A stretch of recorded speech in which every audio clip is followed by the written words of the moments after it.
Cancer is one of the most complex diseases we face. It can arise in almost any tissue. It can look completely different from one patient to the next. And it's driven by a dizzying variety of genetic mutations. That diversity is exactly what makes cancer so difficult to treat. If every tumor is different, then every solution has to be different too. And historically, it's led us towards blunt tools, chemotherapy, radiation, treatments that aim to destroy fast-dividing cells, even when that means harming healthy tissue along the way. But beneath all of that genetic complexity, there's something surprisingly consistent. Almost every cancer cell shares the same underlying energy state. And that's where this story really begins. Nearly a century ago, a German biochemist named Otto Warburg noticed something strange. Cancer cells didn't behave like healthy cells when it came to energy.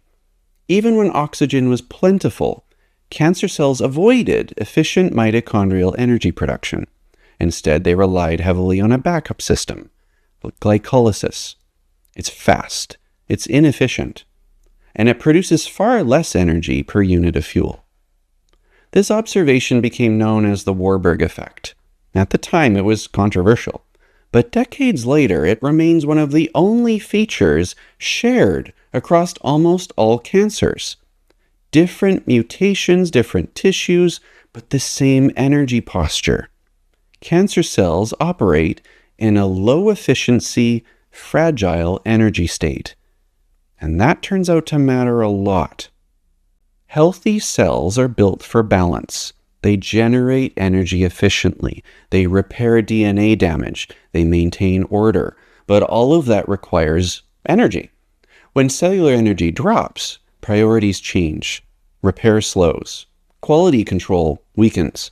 Instability becomes tolerated. And that's the environment where cancer gains traction. Cancer doesn't need to be the strongest cell. It just needs to survive better than its neighbors in a hostile environment. And fragile energy creates exactly that environment. This is where fructose metabolism enters the picture. Fructose doesn't cause every cancer, and it doesn't replace genetic mutations as a driver, but it does something critically important. It pushes cells towards the same low energy state that cancer exploits.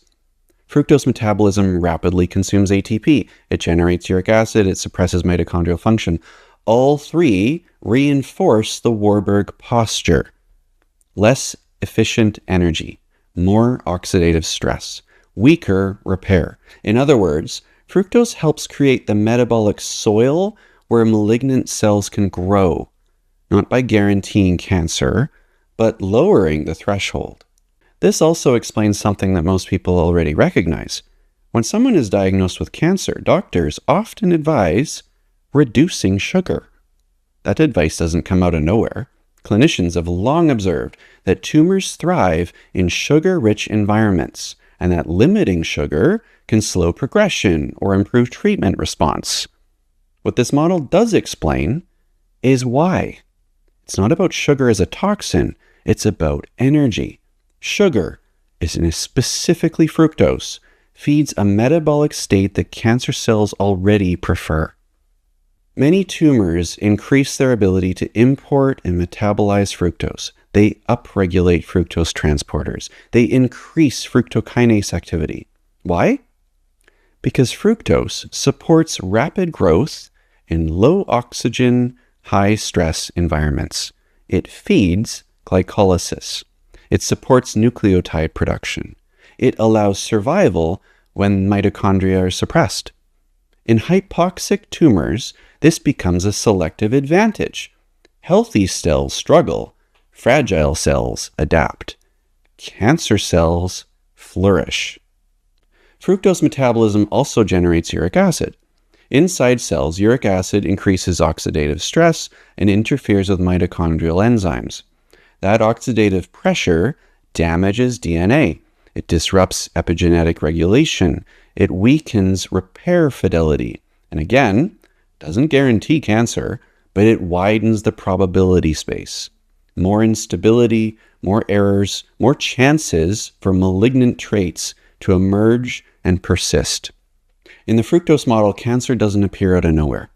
It emerges from a landscape that's already unstable. Cells running on fragile energy are less resilient. They're less orderly. They're more permissive to chaos. Once malignant cells appear, fructose metabolism continues to support them, helping them survive oxidative stress, evade apoptosis, and outcompete healthier neighbors. Cancer is not created by fragility alone, but fragility gives cancer its opening. There's a fascinating example that reinforces this idea. Naked mole rats live in low oxygen underground tunnels. They rely heavily on fructose metabolism to survive near anoxic conditions. They have no oxygen. By all logic, they should be cancer prone from everything we've talked about. Yet, they're remarkably resilient. Why? Not because fructose is harmless, but because naked mole rats possess extraordinary anti-proliferative defenses.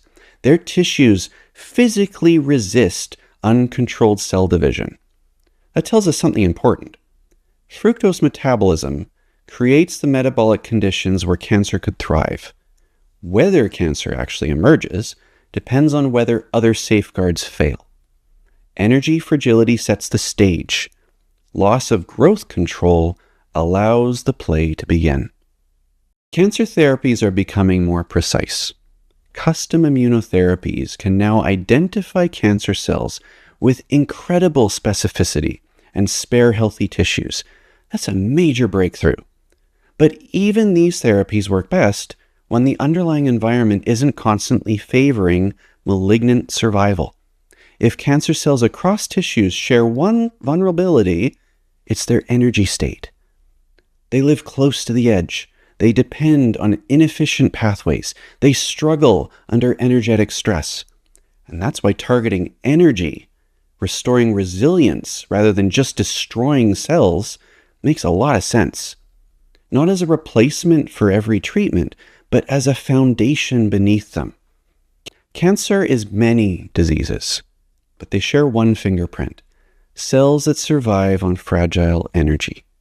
Fructose metabolism reinforces that fragility by draining ATP, generating uric acid, and suppressing mitochondria. It doesn't cause every cancer, but it makes cancer more likely to take hold and harder to uproot once it does. And that brings us to the bigger picture. We've now traced how the same energy failure shows up in metabolism, in cardiovascular disease, in neurodegeneration, and now in cancer. Different symptoms, different tissues, but same underlying state. And so now the question becomes unavoidable.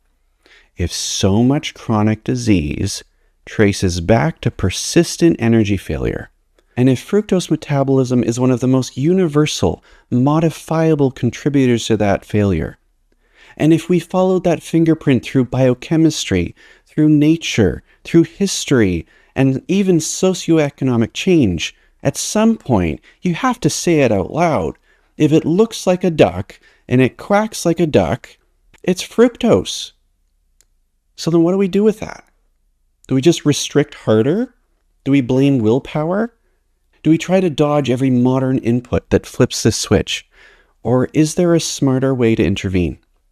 In the next episode, we're going to shift to strategy, because if all chronic disease traces back to cellular energetics, and the biggest drag on it is fructose, the target is really clear. And once the target becomes clear, so does the strategy. In fact, it turns out to be shockingly simple.